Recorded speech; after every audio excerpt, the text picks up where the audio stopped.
guys, selamat datang kembali di channel Romi Maulidi.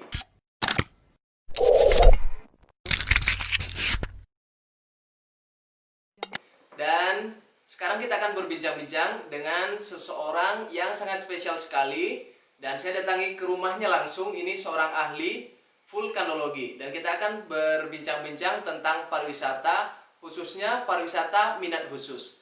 Nah, kita sambut saja orangnya di sini, seorang ahli vulkanologi. Selamat datang Pak Adi Susanto, yang lebih dikenal dengan Adi Vulkano.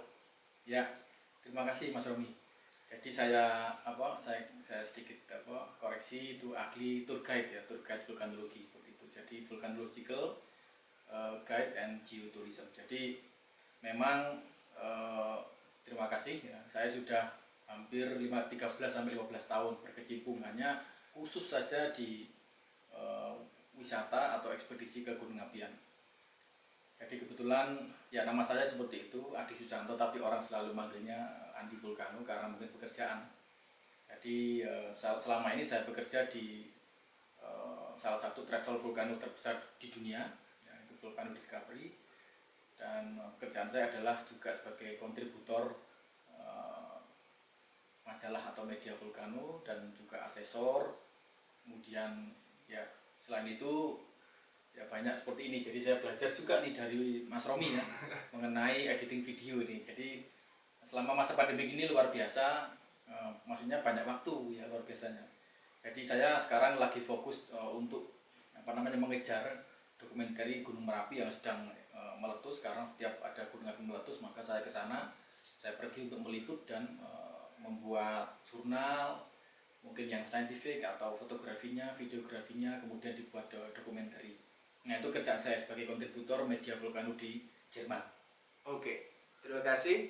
Itu sudah sangat jelas sekali. Branding dari Pak Adi Susanto itu adalah Andi Vulkano. Seperti kita garis bawahi di belakangnya, Andi Vulkano. Sangat lengket banget kayaknya dengan vulkano. Padahal orang-orang kan takut banget tuh vulkano. Nah, identik dengan erupsi, letusan, bahkan terkena lava pun kayaknya memungkinkan. Nah, pertanyaannya adalah kenapa Pak Andi Vulkano ini istilahnya jatuh hati pada vulkanologi, padahal kan orang kan aduh udah naiknya capek, hiking bawa bawaan banyak-banyak itu, sebagai tour guide juga bertanggung jawab ke tamu yang tidak hanya satu dua, bahkan belasan atau puluhan.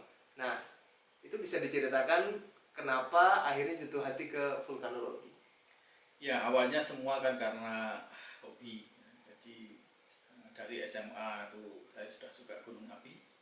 Jadi kalau vulkanologi itu kan keilmuannya, nah itu penting. Jadi untuk modal kerja saya ketika di lapangan memang selalu melakukan ekspedisi, dan kadang-kadang ya juga sedikit ekstrim, ya kadang juga memang ada bahayanya. Tapi itulah resiko pekerjaan.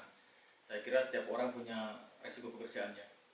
Nah, selama kita menguasai ilmunya, kita tahu mau antisipasi dan mitigasinya, termasuk juga bagaimana itu suatu karakter gunung api, kemudian bagaimana cara pengambilan gambar atau foto yang aman. Nah, itu kan bisa dengan teknik ya, bagaimana mengambil foto tertentu. Ya, memang ya kalau orang bilang ya mungkin orang sedikit agak ya kurang normal gitu ya, karena katanya itu orang kalau ada gunung meletus pergi maka saya datang. Nah, gitu. Ini ini disebut vulcano hunter tadi. Nah ini guys, jadi kalau misalnya orang-orang gunung Merapi atau gunung api itu erupsi, orang-orang dievakuasi nih.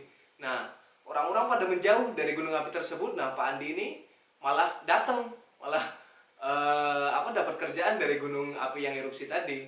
Nah, itu spesialnya Pak Andi Vulkano ini.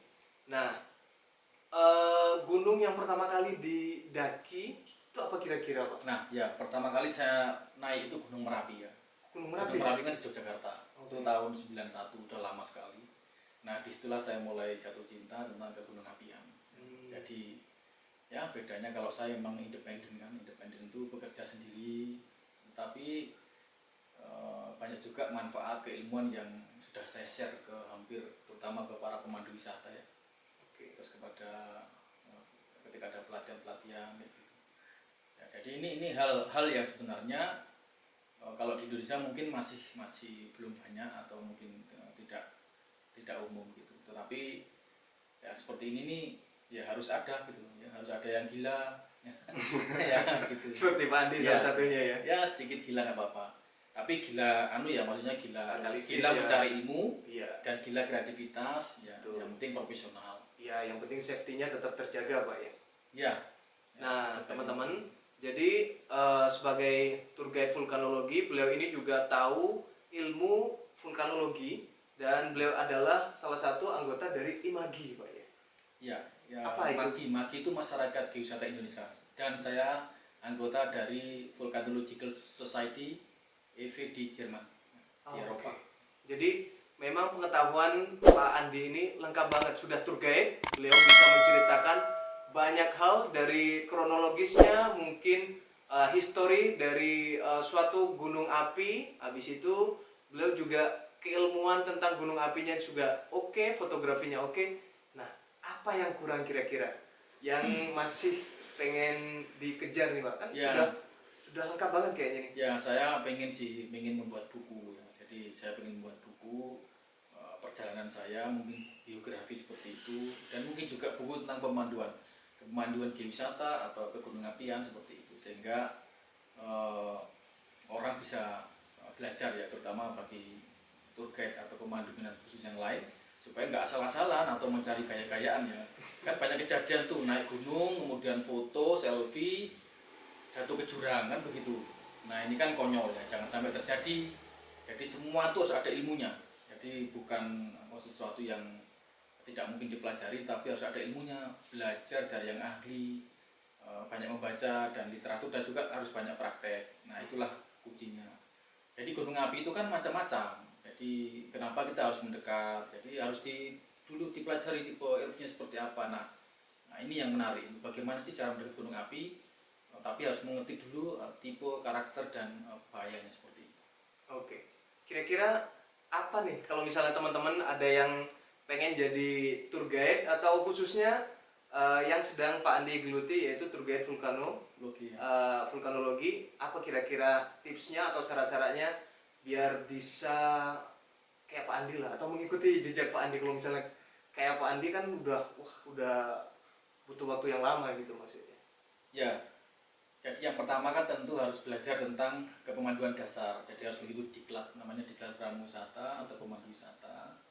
Itu wajib. Ya, kemudian harus mempunyai juga kompetensi kan nanti diuji. Lalu yang penting juga punya legalitas sebagai pemandu. Ya, itu penting sekali supaya tidak ilegal. Ya, karena itu ada aturannya.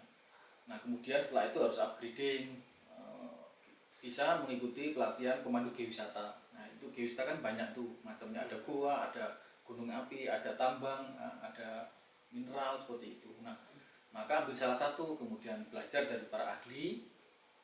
Nah di sini kita meningkatkan. Jadi kalau saya memang langsung dulu di training oleh tim vulkanologis dari luar, dari Vulcan Discovery seperti itu, juga dari Prancis. Jadi trainernya langsung dari luar negeri Pak ya? Langsung dari luar negeri. Pantesan hasilnya itu memang berkualitas gitu ya? Ya, jadi alhamdulillah ilmunya memang kita bisa bertambah ya. Jadi dari ilmu juga dari ahli dari Indonesia.